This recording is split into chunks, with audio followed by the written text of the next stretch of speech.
Hey everyone, this is JT, also known as your friend from that one time. Today I'd like to talk a bit about misunderstandings and taking things at face value before digging deeper into a particular situation. The situation we'll be discussing today is regarding a post on Instagram from Fingerskater regarding a company under the name of Genesis Fingerboards. This post included a lengthy video, a few pictures, and a lengthy text post as well. We're going to go ahead and just dig right into the video portion, and then I'll go ahead and read some of the text post.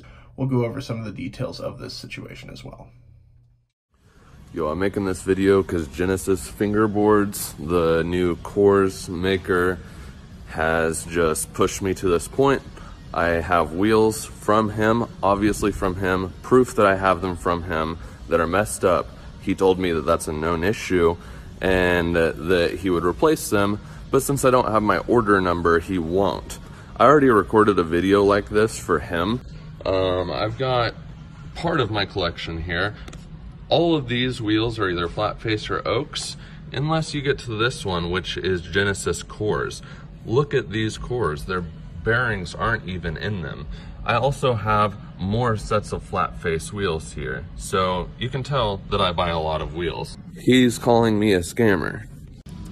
And I'm gonna end just by saying that this is the first time I've ever done anything like this. PSA/warning. Since at Genesis Fingerboards has a stock dropping in a few hours, I wanted to release this so you can make an educated decision about buying his cores. TLDR.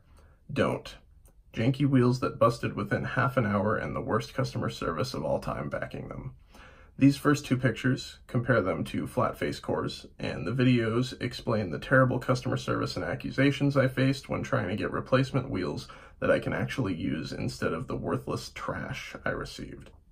I tried to tell this guy I was planning on buying more wheels today if he would help me resolve the known or common problem I have with my first set. I tried to tell him I have proof the wheels are mine and are fucked up.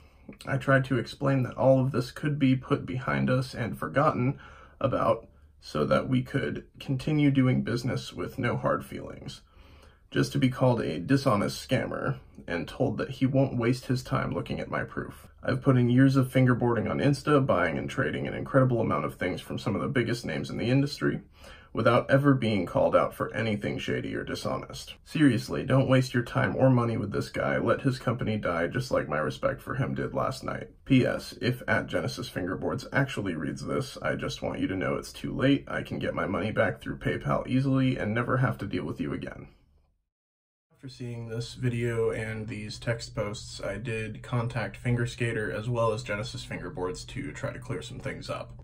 From Fingerskater, I did receive the information that he had originally purchased the wheels from another Instagram user named Ahoy Cult, and that user had actually purchased them from somebody else previous. So this is it's a tricky and unique situation here. We have somebody who has a product that was pretty clearly, based on the pictures, his. However, it does appear that he did not purchase it from the original source. They do look like the cores that Genesis has been making and advertising, so I do believe that they are Genesis cores and that he did purchase them. However, he did purchase them from another party, so this does make it a little bit more complicated. And I have seen the screenshots for these conversations between the two of them. Genesis did say that because he didn't have a confirmation number, he wasn't able to replace them. However, given the situation, given the explanation of the situation and all of the evidence that has been laid out, I don't think it's necessarily something that he needs to do by any sort of policy or, legality, but I would say that in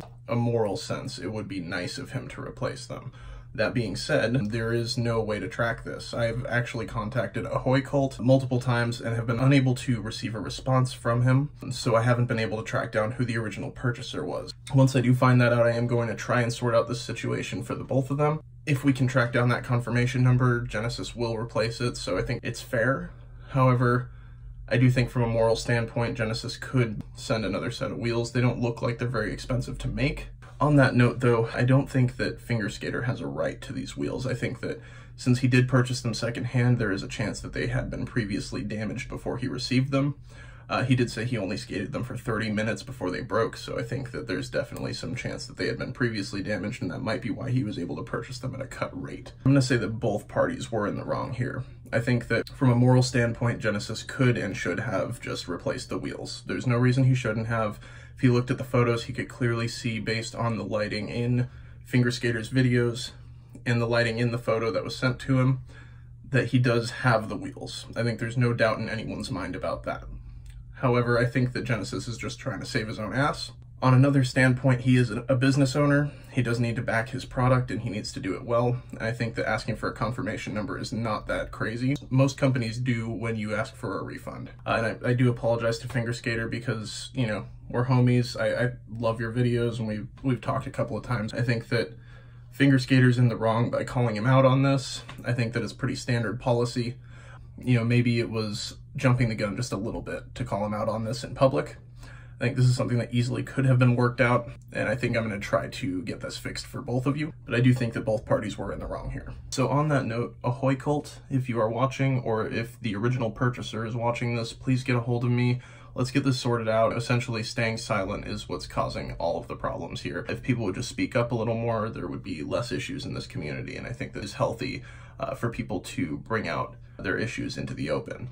In this situation, maybe it was jumping the gun a little bit, but now we're here to this point where we're actually trying to resolve that, and I think that that is something that can happen more if we are talking more. We spend too much time with our hands in front of the camera, not enough time with our faces in front of the camera. In conclusion, I do think this was a misunderstanding. I think that if Genesis had listened more to what Fingerskater was saying, maybe he would have understood the situation a little more and would have been a little more compassionate. I do think the Fingerskater was also wrong to go ahead and call him out so early into the situation. I think that if he had continued to try and DM him, maybe tried to work it out, maybe tried to continue to reach out to Ahoy Cult and find the original buyer, I think that this could have all been worked out via DMs without having to defame anybody or anything like that. Given this situation, I think we're going to try and keep working on it. If you do have any information, or if you can get a hold of Ahoy Cult, or if you know who the original buyer is, please let me know. It's @yourfriendfromthatonetime on Instagram.